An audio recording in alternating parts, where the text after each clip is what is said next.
falando a respeito da classificação dos animais lá no capítulo 7. Então, por isso, e no final da aula, eu vou passar um trabalhinho de pesquisa, que você tem o prazo de 1 semana para me entregar, e que vai compor uma das notas de ciências. Então, lembra, sempre que a gente está terminando as aulas, a Pro coloca lá o campinho onde você posta para mim as fotos ou os formulários respectivos que a gente faz, ou então coloca o campinho que tem que me entregar e escrevo lá em cima, bem grande, vale nota, vale pontuação. Então, fica atento a isso. Já estou devolvendo as correções das atividades. Quando eu devolvo correção de atividade, você não precisa devolver para mim novamente, tá? Você fica com ela, vê o que você errou, presta atenção. Se ficar alguma dúvida ainda assim, você me pergunta, que a gente esclarece. Senão, você já pode transcrever para sua apostila e assim ela fica já de forma corrigida, tá ok? Então, já devolvi correção de ciência, já devolvi correção de português, já devolvi correção de geografia e de história para todos aqueles que estavam na aula e que já fizeram comigo.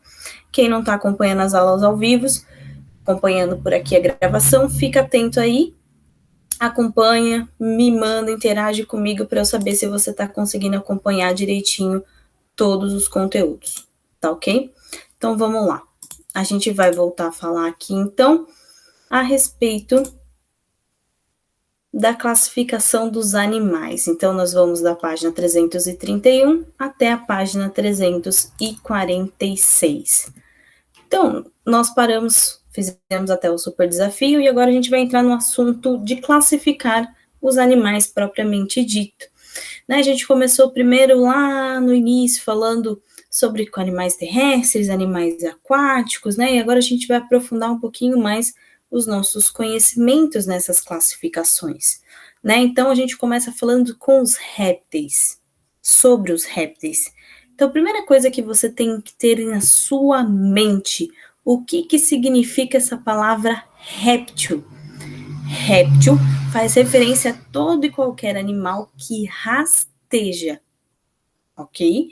Então, se você souber que réptil é um animal que rasteja, você já tem meio caminho andado para entender esse processo. Então, além disso, os répteis possuem algumas outras características, como os corpos deles, né? São cobertos por escamas, como da lagartixa, do jacaré, e também possuem algumas carapaças, que é o caso da tartaruga, que a gente falou na última aula, que protege o corpo dela, e os jabutis também. Só que todos eles se arrastam pelo chão. Essa é a forma deles se locomoverem. Essa é a característica principal. Estou enfatizando muito isso. E quase todos nascem de ovos. Então, olha essa fala. Quase todos. Nem todos, mas em sua maioria nascem pelos ovos.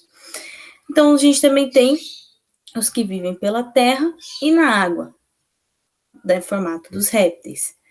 E temos os, como, por exemplo, o crocodilo e os lagartos. As cobras são as mais conhecidas como os répteis, né? A gente entende muito mais facilmente porque elas rastejam, a gente percebe, porque elas não têm membros, né? Não têm mãos, não têm pés. E aqui a gente vai falar um pouquinho sobre a cascavel. As cobras têm como característica, ao longo do tempo, fazer uma troca de pele, né? E a cascavel, cada vez que isso acontece, aqui no rabo dela, ela ganha um formato de um anel. Esse anel, ele serve como um calo, na verdade, né? Que ajuda ela a se locomover, só que formam também o que a gente chama de guizo.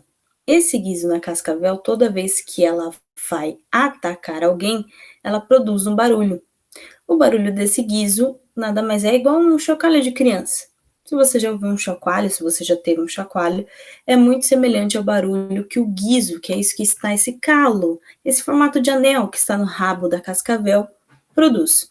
E isso é uma forma de defesa dos predadores, porque só o barulho que ela já faz, que é gigante, já assusta, eles já saem correndo, né? Então, o animal que está sofrendo ataque, ele identifica que é uma cobra muito perigosa. Então, isso a gente falar dos répteis, ok? E aí nós vamos para as aves. As aves não têm muito mistério. O que a gente tem que observar que elas possuem em comum, além de voar? os bicos, né? As penas pelo corpo, a forma de habitat em que eles vivem sobre as árvores, que é uma forma de se proteger dos predadores, a construção de ninhos. No entanto, existem algumas aves que não voam, como, por exemplo, a galinha, o avestruz e o pinguim. Por quê? O pinguim, por exemplo, a sua asinha, ela tem um formato anatômico mais parecido com a nadadeira de um peixe. Por isso que os pinguins são ótimos nadadores. E por isso não possibilita com que ele faça voo igual o tucano, igual o todo, igual o tuiuiu, igual a pomba que a gente conhece mais próximo da gente, né? O pardal, a rolinha. Então, eles são aves também na sua classificação, só que não voam como os outros animais. A galinha é a mesma coisa, ela tem o formato da asinha dela, mas ela é mais próxima, mais fechadinha do corpo. Às vezes, se você já teve a oportunidade de ver a galinha correndo por aí, ela dá uns pulinhos, mas nada que faça com que ela voe. Então, o que você vai fazer aqui para mim? Você vai observar as imagens do todo, do tucano e do tuiuiu e vai escrever 4 características desses animais para mim. É uma característica para o todo, para o tucano e para o tuiuiu? Não, uma característica para os 4, é o que eles têm em comum. Então, são 4, não é uma, não é 2, não é 3.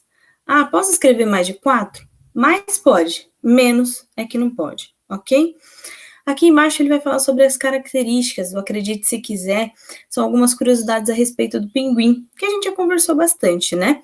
Justamente por eles serem aves que não voam, e que existe uma variedade de pinguins, né? Porque a gente fala pinguim que eles são todos iguais, igual seres humanos, né? Existe a raça de seres humanos, mas nós não somos todos iguais. Isso também vale para os animais. Então, eles vivem em lugares frios, como, por exemplo, a Antártica e o Sul da América. Eles têm as perninhas bem curtas, eles são cobertos de gordura e é assim que eles conseguem sobreviver dos frios. As asas são nadadeiras, como eu falei para vocês, por isso que eles são ótimos nadadores. Eles têm uma visão excelente embaixo da água. Eles se alimentam principalmente de peixes, plânctons. Esse plâncton aqui você pode imaginar como o plâncton lá do Bob Esponja, só que ele não vai estar tentando roubar a receita do siri cascudo. Algumas bactérias, as águas e o que está na superfície dos oceanos. E a maior curiosidade dos pinguins, que a gente também fala bastante, é que a fêmea bota o ovo, mas quem choca é o macho, né? A fêmea ela bota o ovo lá e ela sai para buscar o alimento nos mares, nos oceanos. E quando ela volta, ela alimenta o macho. Como que ela faz isso? Ingerindo o alimento, ela guarda na barriga dela. Quando ela chega até o macho, ela faz esse movimento voltando com o pescoço, que é para trazer a comida de volta. Isso, quando ela faz esse movimento e traz de volta e deposita a comida no biquinho do pinguim, nós chamamos de regurgitada. Ai, professora, que nojento.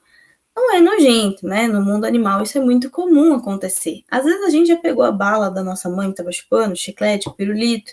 Claro que ela não mastigou, não foi lá pro estômago, não voltou, mas acontece na confiança de família. Dos pinguins é a mesma coisa, os passarinhos também. Então é o regurgitar. É a mesma coisa que as mães fazem para alimentar os filhotes quando eles nascem e ainda não sabem caçar, né? Então, por exemplo, o filhotinho de passarinho, o filhote do pinguim nasceu, a mãe vai lá, regurgita e alimenta o filhotinho, ok? E aí, então, aqui no Eu e o Mundo é uma curiosidade sobre o que a gente falou na última aula de história. A gente falou sobre o estudo dos canudinhos, sobre a importância da reciclagem, né, tudo que a gente precisa fazer. Aqui do lado, olha só, tem uma imagem da tartaruga nadando e olha os plásticos, olha a poluição, as sacolinhas, que também foi uma discussão bastante sobre o uso ou não uso, né, se proibia, se não proibia, quanto podia, como que tinha que fazer para levar as compras para casa, por quê? Porque vai lá para os mares e oceanos e essas coisas demoram muito tempo para se decompor. Além do que, confunde os animais, eles acham que são alimentos, porque os animais eles não sabem distinguir. Então, eles acabam comendo as sacolas, ingerem tampinhas, canudos e, por isso, acabam morrendo e entrando em extinção com o longo do período, né? Então, é nossa responsabilidade preservar os animais. Então, olha só, aqui a Pro está dando uma explicação geral, mas você vai fazer a leitura na íntegra de tudo que está sendo dito aí. Então, algumas espécies desses animais, eles cuidam dos filhotinhos, igual eu falei, por exemplo, do pinguim, do passarinho, que a fêmea vai lá e regurgita para alimentar esses filhotinhos, que é igual a gente está vendo aqui na cena do passarinho. No entanto, o gato, por exemplo, você já vê a gatinha fêmea aqui alimentando os gatinhos de outra forma. As fêmeas da gata, do cachorro, da vaca, a égua, elas possuem o que a gente chama de teta. Então, quando o filhotinho nasce, elas produzem leite, e esses animaizinhos, os filhotinhos, eles bebem. Todo animal que consome o leite da mãe, que toma o leite da mãe para sobreviver e crescer, nós chamamos de mamíferos. Então, mudou a classificação. Professora, eu sou um mamífero, então? É. Pronto, mas olha, quando eu nasci, a minha mãe falou que eu não peguei o peito dela, tive que mamar na mamadeira. Ainda assim, eu sou um mamífero? É, porque você precisou do leite enquanto bebezinho até você crescer e os seus dentes nascerem para você poder se alimentar, ok? E aí, o que eu quero que você faça aqui na número 2, ó? Eu quero que você me fale se você conhece algum animal que alimente o seu filhote de maneira semelhante. Ou igual a gatinha, ou igual ao pássaro. Então, você vai escrever 3 animais aqui que alimentam seus filhotes de maneira semelhante a esses 2 aqui que ele dá de exemplo. E aí, lá na próxima página, a gente vai aprofundar nosso conhecimento sobre os mamíferos. Então, repara na palavra, ó, mamíferos. Quando a gente fala de mamar, então vem dessa palavra, mamíferos. Então, nós chamamos os animais que se alimentam, que amamentam, né, que alimentam os filhotes com leite, de mamíferos. Nós, seres humanos, somos uns. E a maioria dos mamíferos possui o corpo coberto de pelos. Então, olha lá, do réptil a gente falou que possui escama, que é meio viscoso, que é escorregadio. Falamos das aves que possuem as penas, né, os pelos, e o ser humano possui os pelos. Ah, mas eu olhando aqui meu braço tem um pouco pelo. Tem, mas você vai crescer, vai desenvolver mais. Você pode observar como, por exemplo, seu pai, sua mãe, ou algum adulto que mora com você, que possuem esse tipo de pelo, porque pelo é proteção para o nosso corpo, assim como para os animais também. Aí, então, a gente encerra, por enquanto, essas 2 classificações. Na próxima aula, a gente vai falar sobre os anfíbios. E aqui você vai fazer um trabalho de pesquisa para mim que vale nota. Ah, professora, eu vou fazer aqui no livro mesmo e vou te mandar a foto? Exatamente. Só que você vai me mandar lá, aonde eu vou deixar para você o campinho bonitinho, trabalho de pesquisa e vale nota. Se me mandar no campo errado, a prova não vai ter como avaliar. Então, aqui o título do exercício fala: agora faça uma lista com seus colegas e registre com desenho. Aqui a gente não vai fazer a lista com os colegas, vocês vão fazer a pesquisa aí individualmente de 3 animais mamíferos que vocês conhecem. Então, vai pegar outros exemplos além do que o livro deu. Achou um animal mamífero que desenha no primeiro quadradinho. Achou outro animal mamífero no segundo quadradinho. Achou o terceiro no último quadradinho. Pro, não sou uma ótima desenhista, como que você vai fazer para identificar o animal que eu achei? No final que você terminou de desenhar e pintar, você escreve o nome do seu animal aqui para mim. Não se esqueça, se você acha um animal, seja ele aquático, terrestre ou ave, você precisa fazer um cenário para esse animal. Não adianta vir só desenhar um animal para mim aqui sem nada no fundo, que eu não vou aceitar. Aliás, vou aceitar, mas eu vou descontar a sua nota.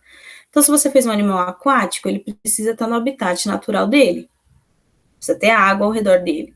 Se você fez um animal terrestre, ele precisa de um chão para pisar. Se você fez um animal que voa, ou você precisa mostrar para mim que ele está voando, ou se ele está pousado em uma árvore, você precisa no mínimo fazer a árvore, ok? E capricho. Não estou exigindo nenhuma perfeição no desenho, mas eu quero capricho. E o nome do animal aqui do lado. Essa é a primeira parte. Na página 336, ele está falando assim, ó, você já deve ter visto golfinhos e baleias na internet ou em filmes. Você sabia que eles são mamíferos? Então, exatamente, ó, a baleia e o golfinho são exemplos de animais aquáticos mamíferos. O golfinho fêmea, a baleia fêmea possuem tetas que, quando os seus filhotes nascem, eles amamentam. Então, eles são do mesmo grupo, dos gatos, dos leões, dos cachorros. Por quê? Nós, seres humanos. Por quê? Porque amamenta. A gente mama. Então, você vai pesquisar aqui na internet né? Vai fazer uma pesquisa e vai registrar o que você vai aprender sobre esses animais, curiosidades. Então, você pode dividir a folha ao meio, ó. Faz um risco aqui dividindo. Aqui você fala do golfinho, embaixo você fala da baleia. Ai, Pro, mas a minha letra escrevendo aqui fica muito ruim, como que você faz para enxergar? Posso pegar uma folha do caderno, uma folha de caderno comprida, colar aqui e fazer, escrever nas linhas? Pode, só que você vai caprichar na sua letra, ok? E lembrar que se é uma pesquisa, você precisa pôr a fonte para mim, o nome do site de onde você retirou essa pesquisa. Então, essas duas atividades compõem uma nota e você tem que estar atento ao prazo da entrega. E aí, na próxima aula, a gente finaliza este capítulo e encerra esse assunto para avançar para o próximo módulo de ciências. Certo? Caso vocês tenham ficado com alguma dúvida, procura. Eu estou pelo Dojo, eu estou no Meet, no Class. No Class, se você mandar mensagem para mim, eu recebo instantâneo. Dependendo do horário, eu já respondo e a gente vai se comunicando. Não guarda a sua dúvida para o último dia e depois falar para mim, professora, mandei no último dia a minha dúvida, que aí realmente vai ficar difícil, né? Passou do prazo, eu não vou aceitar. As lições de sala eu até aceito fora do prazo, mais desconto nas pontuações finais do que quando precisar.